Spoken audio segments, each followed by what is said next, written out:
all of a sudden I felt drops land on my jacket, and then I smelled the petrol, my brain went into overdrive, I heard the scream. Not only do we have to come out and, like you said, closets are for clothes, about turning inwards, Yes. seeing ourselves, who are you? What do you want in this world? What have you got to offer the world? Is because so many people don't know who they are.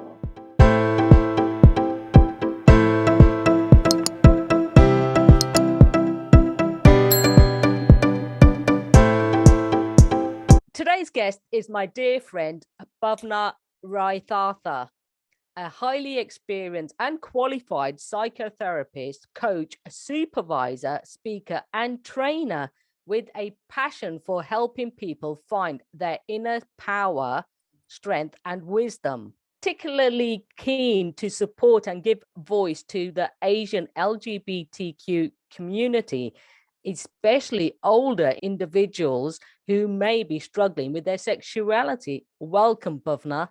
Oh, good morning, Anita. It's a joy to be with you. Thank you. What is one of the most courageous things you have done? Gosh, I've done a lot of courageous things in my life, but the main one for me was to come out. After 32 years in the closet and hiding and being, I'm not sure the word ashamed fits. Okay. My behaviors point to that. I've never been ashamed of who I am. Yeah. In terms of loving women. Never. The pressure from, family, the pressure from society, the pressure from school, just completely mountains and mountains and mountains of pressure, to the point where I was completely suffocated. And I fell in line and, went ahead and got married. The marriage was my choice, though. It's a very, very, very beautiful love story. Oh, wow. So that was my little bit of independence and choice and advocating for my sovereignty over my life. And I don't regret it for 1 second, because to regret it would be to deny 13 years of Hollywood, Bollywood love. Love it. Love that is in every romantic novel, in poetry through the ages, and every love song. Lataji's whole soundtrack what was for us. That feels incredibly powerful and beautiful. So to have left that willingly, but I didn't have a choice. So many things happened, and the walls that I'd created around myself. I believed, Anita, completely. I had a mantra: not in this lifetime. Oh, okay. Not in this lifetime. So I was just waiting to die so that I could finish whatever my journey was this time, and hopefully start afresh. Okay, so I was just this gray being going through life. And it got to a point where we were both very, very chronically depressed. He was on medication. I am very anti-medication, but that's my personal choice. A lot of stuff happened to create a catastrophic meltdown of those walls around me. Like you say, it's a culture, taboos. We have to conform a certain way or it's not accepted. Absolutely. It must be really hard, really hard. It was excruciating, because imagine, not being allowed to be you. Yes. Imagine telling a rainbow you can't show your colors. Yeah. Or telling the lungs you mustn't breathe.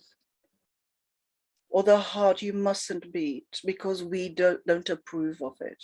Going through that and being married, so how did you finally accept the situation in this lifetime, like you said, to be you? That must have been courageous within itself and really brave. Absolutely. It actually came about in a very horrific way. So, as a therapist, I love what I do. And I was just a, newly qualified therapist, and I was doing 5 jobs at the time and doing my master's, and it was just like, wow. Like you do. No, because that's, another element of our lived experience. They see this Hugh, the beautiful Hugh, and you're not qualified enough, you're not experienced enough, you're not enough, you're not enough. Okay, people I trained younger than me, less experienced than me, were being promoted over me. All right, but that's a whole other podcast. Right, so let me come back to this. So I'd in order to get my clinical hours, I'd signed up with a lot of agencies to do pro bono work. That's why I hate it so much now. One of the agencies was providing counseling for young people in schools. Okay. All right. And I remembered my experience of, being a gay child in an all-girls school, and, teachers being so desperately in the closet themselves. There were a number of gay teachers, but, it wasn't spoken of. I very innocently, very naively, very stupidly saw my old school on the list of schools that this agency served. And I thought, my God, I'd love to go back and give back. Okay, I had this very romantic notion of gratitude to the school because that, taught this African child everything she knew and la-di-da. And I thought, no, let me go and give back as my seva. Okay. And maybe, just maybe, help a child who might be in my situation. So I went there as a school counselor, and I was working with the learning mentor department and so on and so forth. And it came to pass that one of the mentors was leaving. Obviously, they knew my work and so on. And I went in with expertise in clinical work. So they invited me to apply. I got the job, started the job. I was invited to the school birthday, which was a beautiful ritual that they carried on since students. So went there to the school birthday, parked the car, walked down the corridor, really sort of chuffed that, as an ex-student, what an honor. Came around the corner and an ex-teacher of mine is standing there that I had very strong feelings for. I loved her hugely. She represented, I come from East Africa. I went to a convent school.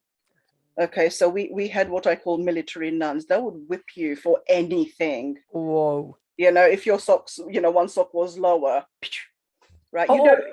Seriously, it was fast and cruel, but you'd only do it once. Absolutely. Okay. My socks are still okay. I'm laughing, and I imagine people listening to this will be thinking, oh my God, trauma. Yes, it was traumatic. That's why I specialize in PTSD. Yeah, because I was thinking what took your journey on being a psychotherapist, and it's naturally from your experiences by the sounds of things. Absolutely. And from childhood, I found myself helping friends, my little ditty friends, sand heap, we'd sit there and I'd hold court and teach them things. And I came around the corner, my teacher is standing there. I wanted to die because my knees just buckled and I felt 13 again. Wow. Okay, and I was 29 or 30 at this time. So 17 years had passed. Okay, but seeing her again, and she looked like Anne Lister, Gentleman Jack. Okay, so when I saw the trailer for Gentleman Jack, I nearly died because I thought, oh, she's changed career. Oh my God. And so many questions came up, and then I had to check who this person was. I Googled Gentleman Jack, like my life depended on it. Okay, and the names didn't match, and it was like, oh, thank you. So she's standing there. There'd been a couple of incidents when I was still a student. One of the incidents was I was picked on horrifically in school, called leather. I didn't know what that was. I did not know what that was, but it felt like a stab every time it was said to me. It hurt my soul. And then one day I walked into a class, and at that time we had the old desks that, with the lid. Oh, yes. Right. Absolutely. And somebody had scrawled "Bhavna loves Miss" Oh gosh. into the wood Wow. in the room that we used for her classes. Ooh. Okay, so nothing was said to me, but Mm-hmm. very soon after, a few days after, we were queuing for class, and I had a tap on my shoulder, and it was our deputy head. She was a very strong feminist. She was very much for women's rights and so on and so Okay. forth. That's Okay, good. and I had before the tap on the shoulder, I had respect for her. But what happened was she took me to her office, which was up a very dingy staircase. Okay, this is out of a Victorian, costume drama. Yeah, So I was going to say that period drama. absolutely, because it was an old school from the 1800s. Okay, beautiful building. We went up this dingy staircase, and her office was off in a corner. So, if you were being murdered, nobody would hear you. Oh gosh. Right? So we went in there, and I was terrified. I was 13. I was little. She was very tall, and she looked like Barry Manilow. Okay, so I'm going to call her Barry, just to keep confidentiality. Yes. And we went in, and I felt sick. My I could hear my heart beating and my throat closed up.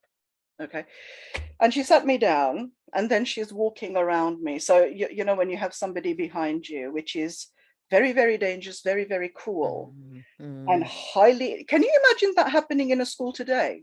Yeah, no way. Right? Wow. So she's walking around. So how are you finding your lessons? How are you? Just bullshit. And I knew it. Because I was a top grade perfect student. Remember the caning? Yeah, I can imagine. Right. Okay. So A grade student, no problems anywhere or with anyone. I was the invisible child, that just showed up. Then she got to, are you enjoying this particular lesson with this particular teacher?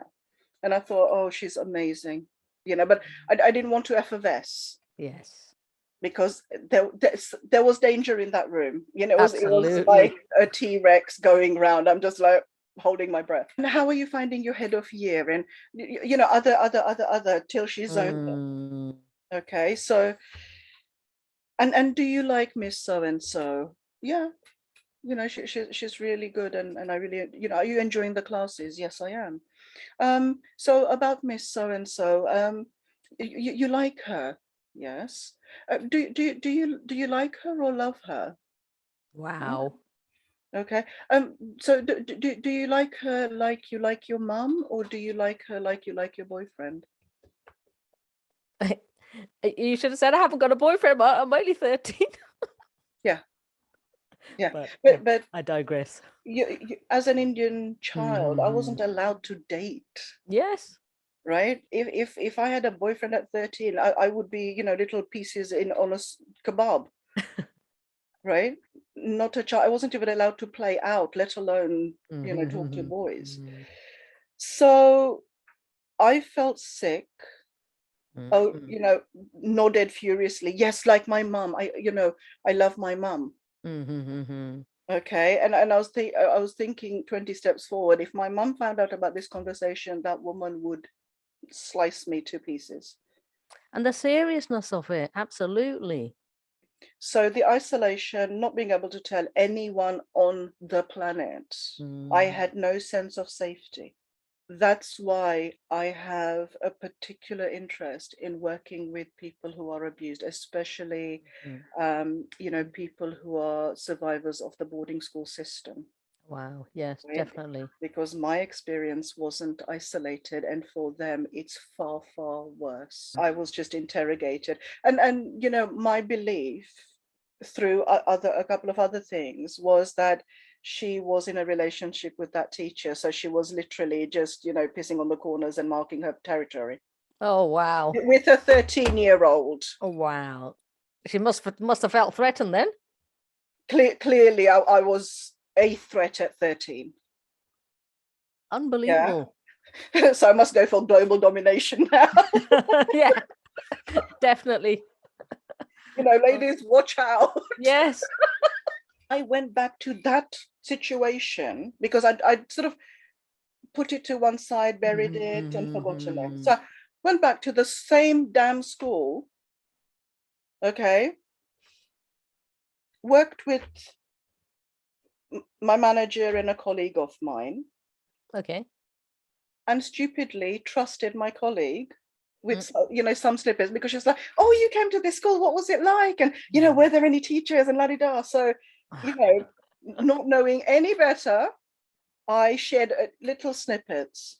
She told our manager was a very racist human being. Oh, that's not good at Okay, all. under the guise of Christianity. A few days later, I was going out to lunch, and there are benches outside the science block that you can see from the road. And guess the two people sitting on the bench? Yeah. My teacher Yeah. and my manager. Mm-hmm. Okay, and Anita, I wanted to die. You know that absolute sick feeling, that visceral trauma of, oh God, and shame. Shame. I felt hot with shame. That, oh God, what are they saying? What are they saying? This is the Barry Manilow experience all over again. And now I'm here as an adult and as a professional, and this is about my career. Yeah, very different. And things went from bad to worse. I was called into the head teacher's office, a brand new head teacher who had no idea about my school experience or whatever, who sat there in her arrogance, talking to me exactly like Barry had talked to me. Wow. So nothing's moved on then? No. No. Okay. No understanding, no nothing. No. And eventually I was hounded out and I resigned, because my mental health had taken a massive dive downwards. And what brought it to a crux was I found a lump in my breast. Oh gosh. Okay. And went to see the doctor, and she sent me to the hospital that afternoon. She was like, I want you to go and have a biopsy. And luckily the surgeon was there doing his rounds, and yeah, we need to get rid of this tomorrow. And I'm like, no, I need to go back to work and organize my work. There's a lump, but work comes first. That brainwashing, who were harassing me. So I said, no. Anyway, I didn't care that I had a lump. That's how sad and depressed I was. I didn't care. I was like, actually, that would be, a perfect way to exit. And for that moment, I wasn't thinking of my beautiful husband and how it would affect him and, my parents. And I laid there in that theater, okay, and they did a sort of local anesthetic thing. So I was watching my operation on a screen, on a monitor, and there was a beautiful, kind Nigerian nurse who was sitting next to me, and she had my hand tightly, and she was just praying over me. It was just like having an angel there praying over me while I'm watching, like, oh my God, how cool, move your hand a bit, I want to see. Beautiful. So all of that was going on. So seriously a traumatic time for you. Yeah, hugely. And that was just a standalone thing.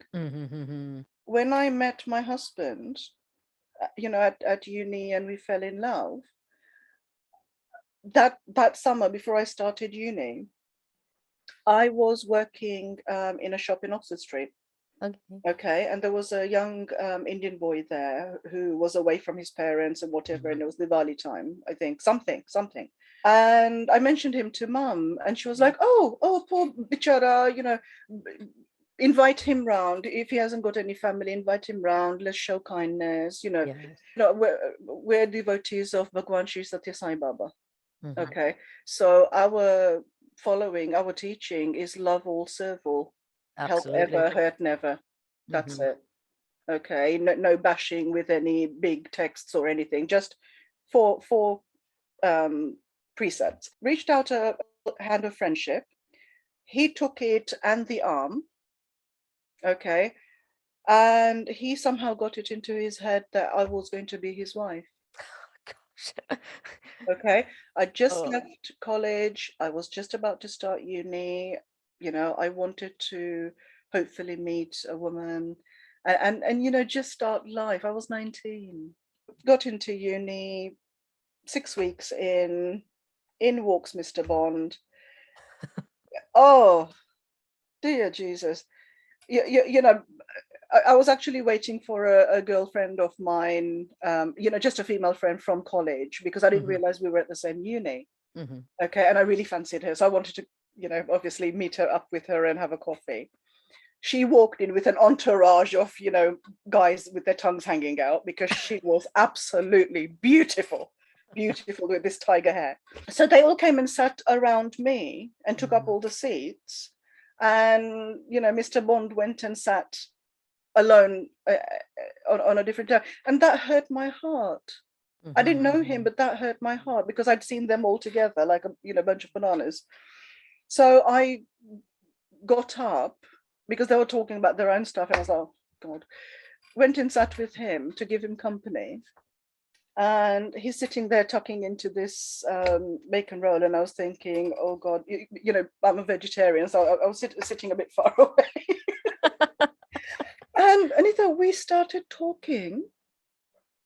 And I was really shy because, not allowed to talk to boys, never had a boyfriend, not allowed to play out. I had the social skills of a gnat. And I'm sitting there and those sparkling blue eyes, right? Half Italian, half English. Wow. 6 foot tall, beefcake. Mm-mm.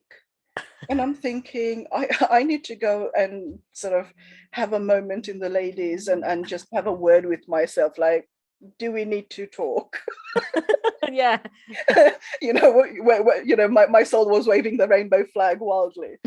And I'm sitting there and my heart is, like the Sydney fireworks, the New Year's Eve fireworks. Yes. He's talking about his experience over the summer. He was doing some gardening work for somebody, and he was talking about the ride-on mower and falling over because he reversed on an angle.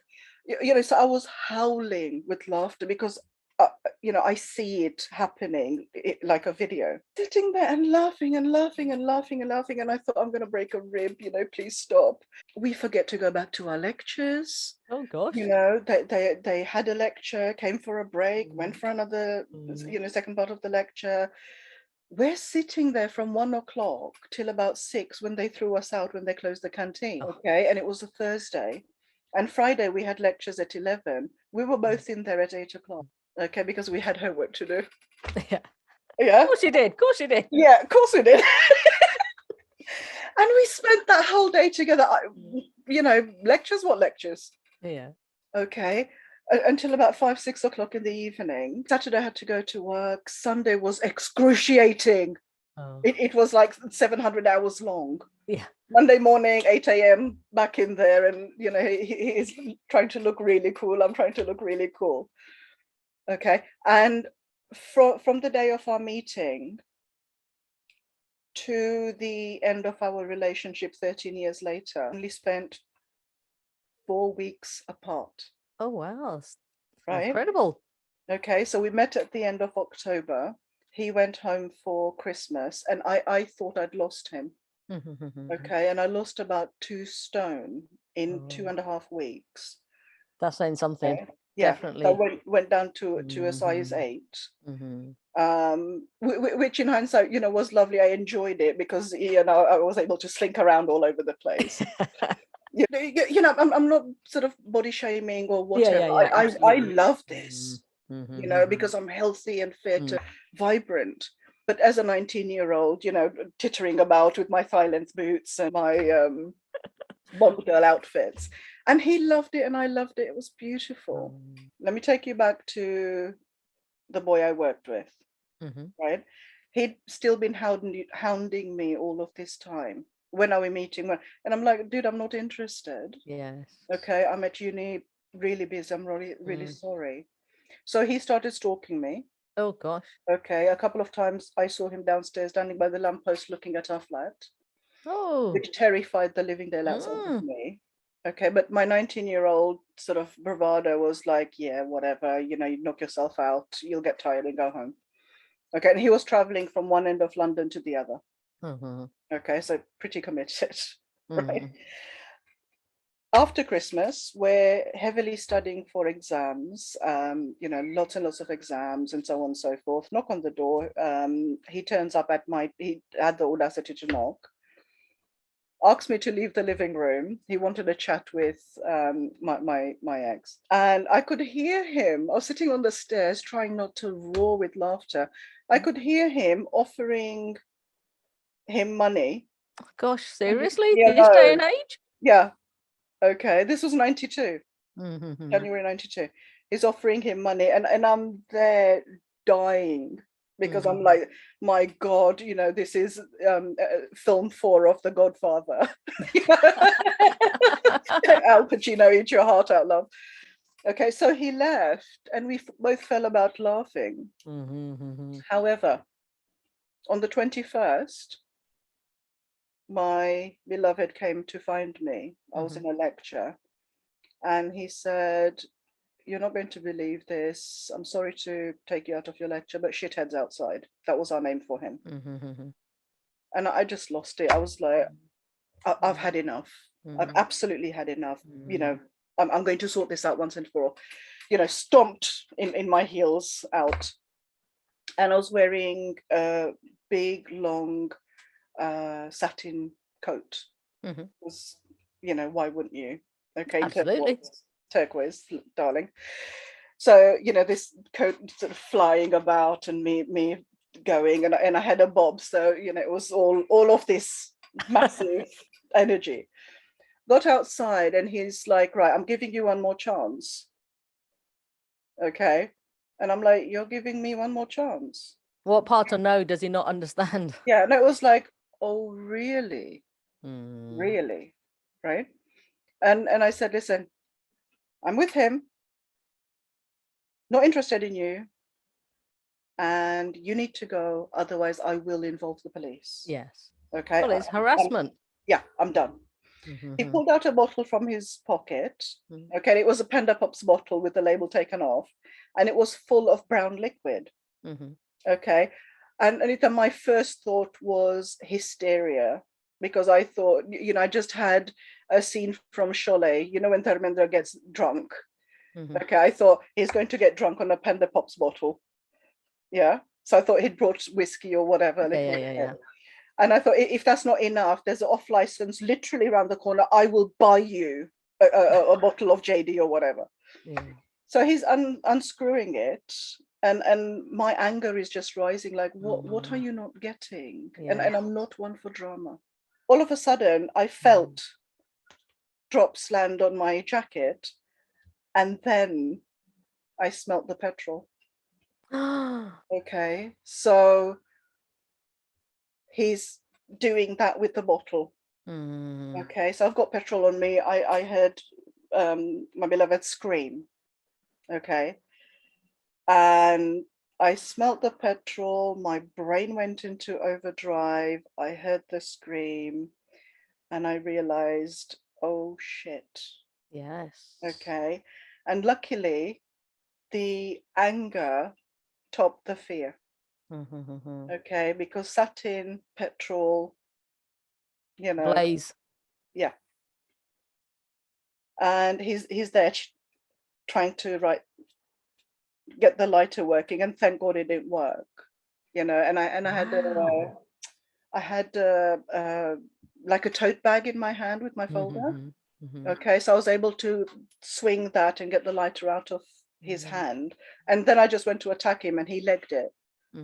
Okay, so I could hear him screaming, and I thought, okay, you're okay for a minute, and I chased him around the university complex. Yeah, and he disappeared. Came back, had to find the site supervisor, because we didn't have mobile phones at that time. Right, so we had to go and find somebody to use the phone, call an ambulance, went to Whipps Cross, got our eyes washed. His eyes were red. red with the Mm-hmm. blue. It was a frightening Absolutely. experience, right? So, Gosh. So, called the police, they took the statements, mm-hmm. this is attempted murder. Mm. They couldn't find him for over a week because he never went back home. Mm. And then on Saturday, I think the week after, so, and the weird thing was, it was 21st of January, which it was the 10th anniversary of my father's death. Oh gosh. Same day. Following week, we were both now Mm-hmm. working at the same department store, Mm-hmm. and we'd calm down. We knew police were looking after for him and so on. Mm-hmm. So I'm in my haberdashery department, my soft furnishings, and he's in the bathrooms and whatever. And in department stores, you have the walkways where the Yeah. people go. So he's leaning on the towel count thingy, and I'm there sort of making eyes at him. So we were just Did any work actually get done here? it did. We'd done all our tidying and getting Yeah. rid of the fluff and dusting and all of that, and I just finished my beautiful wall of cushions, really ready for customers. Yes. Okay, so we're flirting away, and it was absolutely delicious. And all of a sudden, he just did that to the entrance doors and started running. Oh. Right, and I knew straight away, and I legged it. So we zoned in, like Jurassic Park. Okay, and all I saw was my whole display of cushions coming down. Okay. Right, so he'd obviously tackled him, and Mm-hmm. my God, the rage. Mm-hmm. Luckily, security came legging it Yes. in, arrested him, called the police, whatever. Oh, the shame. We hadn't done anything wrong. Mm. But how did he know where I worked? Yeah, it's obviously stalking you here. Yeah. Right. So, This is serious. Yeah, it serious. was, Frightening. yeah. So luckily they arrested him and stuck him, behind bars. And then I was getting letters from behind bars, I hope that white gives you aid. Courage has been a necessity in my life. Absolutely. Yes. Okay, because that wasn't the only murder attempt. Oh gosh. Right. So, him, we recovered from the trauma. He went to the Old Bailey, what was, tried for attempted murder. He got 6 months, which was ridiculous. Absolutely. But this was in 92. We are in 2022, 30 years later. Okay, and there are still days when I look over my shoulder. I can Okay, imagine it must be that's very frightening. yeah. That's why I specialized in PTSD. Yeah, definitely. Right, Really, and I can trauma. understand that. Yeah. So you have faced and overcome many prejudice during your lifetime. What Yes. can you say to anyone that wants to navigate their life and change it? Do the first thing is to go and look in the mirror, okay, and look in your eyes and say, I love you. We've got this. Okay, you are enough. Right. We need to first connect with ourselves and start advocating for us. And I fell head over heels in love, and we loved each other to the exclusion of everything and everyone else. Okay, our families came second. His families he completely denounced him. Okay, we had racial hatred. Yeah, I was called a whore for being with a white man. He was called multiple names. That what, you can't find a good white girl. Yeah, why are you with this packy? In front of my face. Okay, and I'm there sort of ready to tackle him to not get involved, because I didn't want him injured.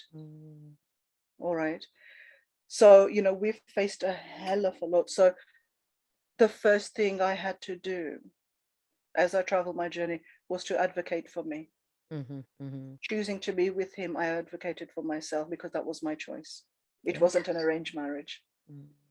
Okay, mum was not impressed. She was very worried about, what other people. I don't give a monkeys about other people. They're not paying my bills. They haven't lived my life. They haven't fought my battles. They can go to hell. Yeah. Okay, I don't care if they are siblings or, aunts and uncles or extended families or friends or colleagues. I've got one Yeah. life, Anita. Mm. We've got one life. Absolutely. And you've got to make yourself the priority in it. Absolutely. Do you know, I've just turned 50. Okay, and this is the first time in my life I feel completely grounded in the now. I'm not worrying about yesterday. I don't give a damn about tomorrow.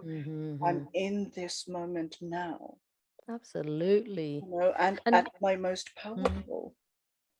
yeah, so tell me a bit more about the fact that then you realized you struggled with your sexuality and your marriage wasn't working. So how did you move on from that? Because that in itself, 13 years with Mr. Bond, let's call him, Yeah. sounds amazing. Did you come to realize that? Do you know, it was going back to work in the school and Okay. seeing that teacher again. Mm-hmm. Literally, that was like a catalyst. That was like a touch paper, and you just see the, thing Boom. burning. Okay, I listen. All of that stuff happened, and the feelings came shooting out, and I was like, I don't know what this is. I don't know what this is. I don't know what to do. Okay, I was shattered into many pieces. Like an explosion. I got myself into therapy. Good. Okay, because as a therapist, Yeah, if I don't absolutely. We eat from have my to. own table, hello. Mhm. I'm a very passionate advocate for therapy, even for myself. Mhm. Okay, and I've got the most amazing therapist on speed dial when I need it. Absolutely. And he knows, he's always ready with it. So I got into therapy, and I couldn't repack that the feelings in. Okay, so all this horrific shit was going on at work. Bill and Ben, the idiots, were making life very, very difficult. Okay. um and a couple of other things happened with the teacher, Mhm.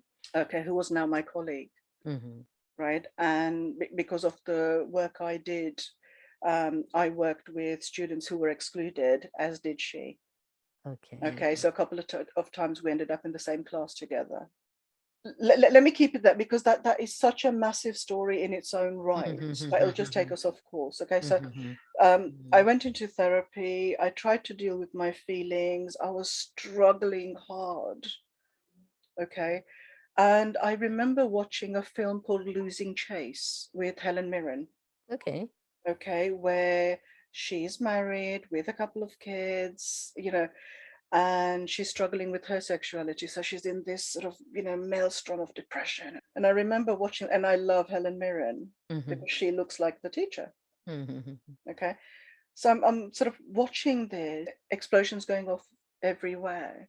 When you're sort of tightly tied up, and all of a sudden those ropes start pinging off and breaking, and you do like a Hulk. We loved each other. We were in love, right? Every week he'd text me. We text each other every day, but every week on a different day, he'd text me, "Will you go out with me?" And it was just so precious, and it just made me so warm and fuzzy. New energy of that day we met. Yeah.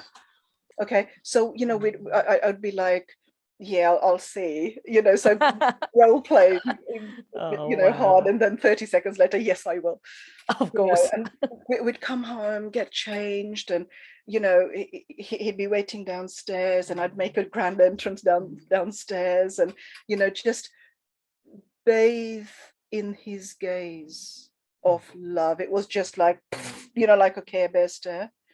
We'd go to our favorite restaurants or for anything. It was our time. Absolutely. Taking everybody, it was our time. And we'd talk and talk and talk and connect and catch up and all of that. Just magical. It was beautiful. And then come home and, share intimacy. It was exquisite until slowly that started dissipating in the last year or so, because I was the weird one.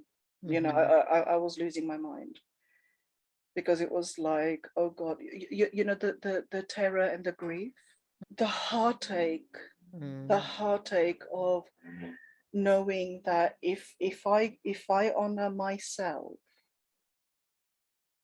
I'm going to lose the love of my life. If I stay with him, my anger, rage, and bitterness will cause me to lose the love of my life. Absolutely. Yeah. And I have no right to take him down with me. I have no right. Okay, if you love something, let it go. Absolutely, you've got right? to. One very difficult day. We'd actually been out to get medicals for life insurance. Okay. And that was like life insurance, we're looking at, if one of us dies, we're going to spend a long life together and so on. Beautiful on one hand, catastrophic on the other. Came home, horrific traffic, whatever. And I was like, can you just hold me, please? Because I'm done with this day. We had some time together, and I just burst into tears. And I looked into his eyes that was so sad. And I said, darling, I'm gay. I'm so sorry, I'm gay. He looked at me and he said, I know. Bless him. Right? And I don't know. Oh my God. Very powerful emotions. I don't know what was harder, to tell him or to realize that he knew and stayed and still loved. Definitely. At that depth. Goodness me. Very emotional time for sure. And then the realization for you, definitely, to realize that, like you've just said, this man loves you unconditionally. Absolutely. Just, and that love has, we split up. I came out 18 years ago. And obviously our relationship ended, and we sold the house, and just a lot of loss and grief. And we had a little baby Chow Chow puppy together. That was our little child. Because I didn't want any children ever, because I'd raised my brothers. He'd raised his siblings. After my father died, I didn't want any responsibility, because my whole life had been responsibility. So I was like, don't want to be with anyone that's got kids or wants kids. And it was one of the first things I told him. And he said that he didn't want children. Okay, so when we ended the relationship, unfortunately it was nasty, because he was hurt. Of course, yeah. And I knew that there was that little streak of him, because I'd seen it before in relation to his family. Yeah, he took the puppy. We were supposed to have him every other week. He was like, I had him for 1 week and then gone. Changed the phone number. I knew where he worked, called him at work. Don't ever call me again, otherwise I'll call the police. And I'm like, oh, gosh. Where was this ballsy man when I was having petrol thrown on me and I was chasing the bloke? Where were you hiding, dearie? Soured it. Yes, definitely. And I thought, I'm not going to fight over the puppy, because that's a little animal that needs stability. As a result, I can't have animals again. I remember when I moved to Cornwall, seeing a red chow being walked down the road while I was driving. Okay, and I burst into tears, and I had to literally jack my car onto the pavement, before I cried, caused injury. And it was so unexpected. It was like, that's my baby. Now that you've accepted yourself as being gay, and how is life? Do you know, I'm young, free, and single, Okay. out of choice. Mm-hmm. Okay, because the first female partner I had mental health issues. Mm-hmm. And in my infinite wisdom as a very naive therapist, I thought as a therapist, will be able to help you. And every trainee therapist does that. Unfortunately, not my problem. Absolutely not my problem.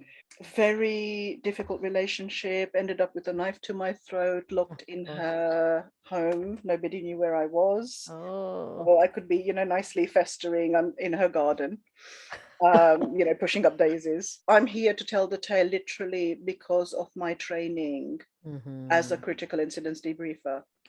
Calm it right down, neutralize it, get to a safe place, phone the police. 45 minutes with a knife to my throat. Okay, and it was like one wrong move, and I'd be smiling the wrong way. Experience. And the second one, literally out of the frying pan.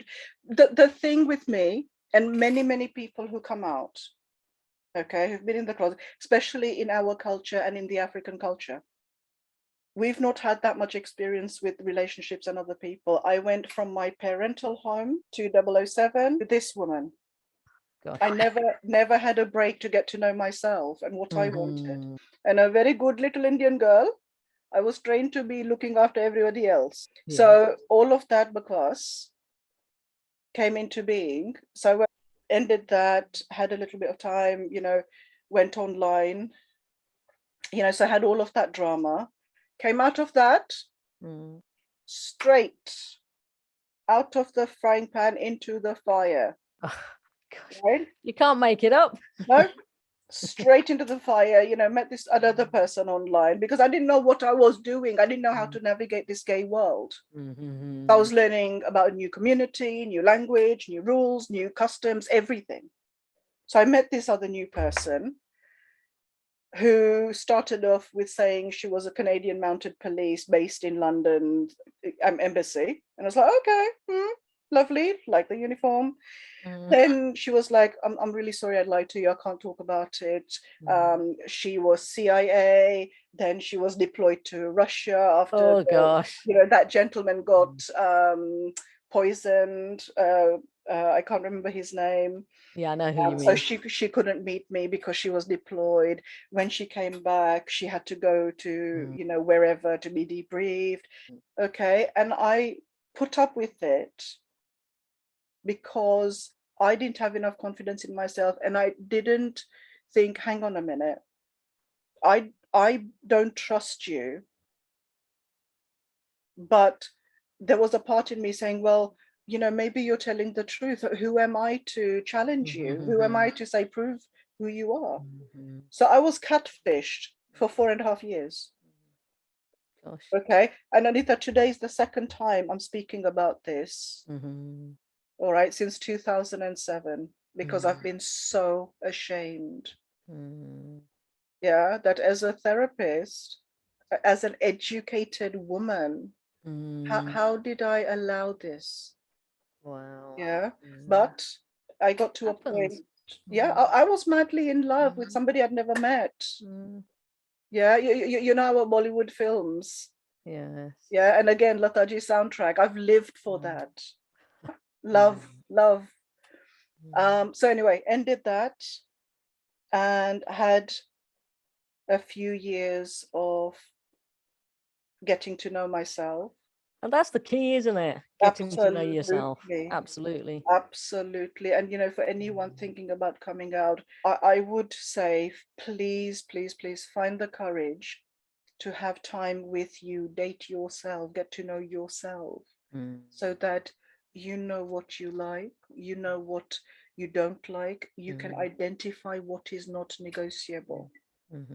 right? Because Mm. other people will come and take absolute advantage of our innocence. So many years I would refer to myself as stupid Mhm. until my friend sat me down and said, darling, you're not stupid, you are naive, you didn't know. And Yeah. she helped me Mhm. to understand and actually to rise above the situation and see it objectively.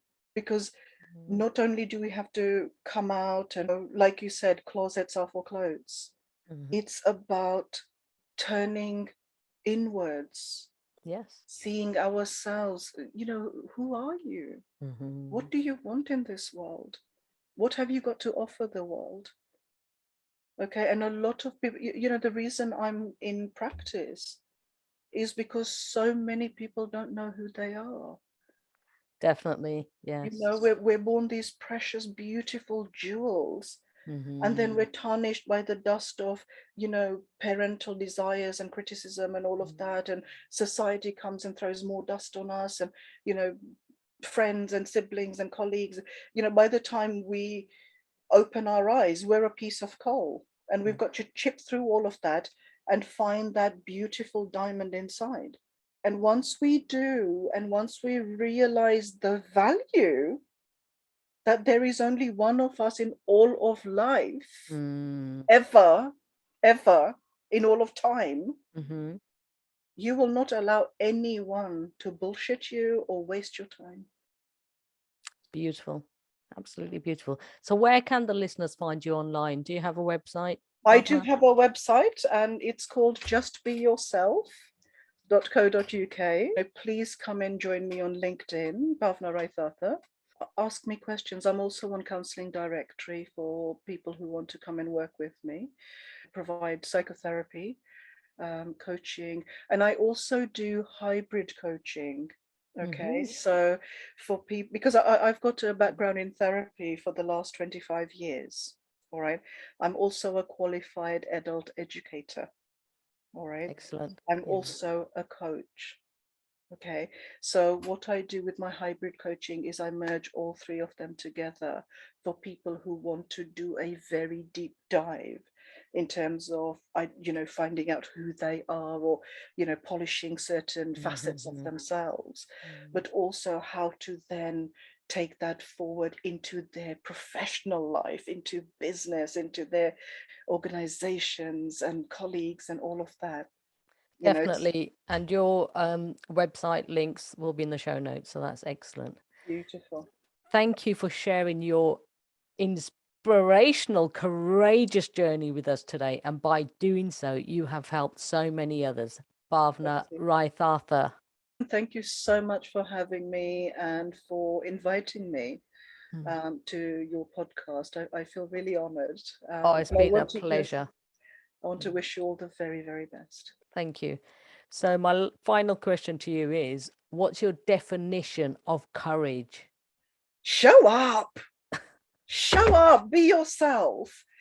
And what's the worst that's going to happen? People are going to be upset. So what? That's their stuff. Let them deal with it. Send them to me. Show up. We've only got one life. Mm. All right.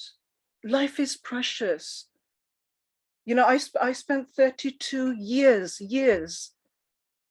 in a situation, and I'm very blessed. I'm very blessed to have had my beloved husband and to have experienced the magic of love in Mhm. all its capacity. Because I tell you what, I haven't found it with a woman yet. It's been a very disappointing journey, but the fact that I took the courage to leave absolutely everything and lose everything and rebuild my empire again, I would never have had that had I not taken courage. And it starts with literally the journey of 1,000 miles starts with a single step. Anybody that's questioning or whatever, get in touch, take that step, go into the mirror and say hello to your gay self, to your LGBTQ self. Acknowledge that little thing in you and have that sacred part of your heart where that beautiful queer you can exist.